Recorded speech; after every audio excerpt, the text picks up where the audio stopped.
ఆయన ఆశ్చర్యకరుడు, ఆయన ఆలోచనకర్త, ఆయన నిత్యుడగు తండ్రి, సమాధానకర్త అయినటువంటి అధిపతి. దాంతోపాటు ఆయన ఎవరెవరంటే ఆయన బలవంతుడైనటువంటి దేవుడు. హల్లెలూయా. సమస్యను చూసినప్పుడు బలంగా అది కనిపిస్తుంది.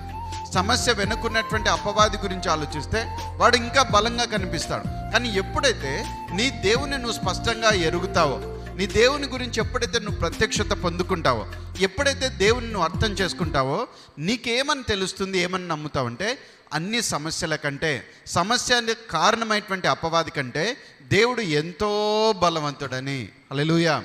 చెప్పండి నాతో పాటు, నా దేవుడు సమస్య కంటే, సాతాను కంటే, పరిస్థితుల కంటే, అన్నిటికంటే ఎంతో ఎంతో ఎంతో ఎంతో ఎంతో ఎంతో ఎంతో ఎంతో ఎంతో ఎంతో ఎంతో ఎంతో బలవంతుడు. హల్లెలూయా.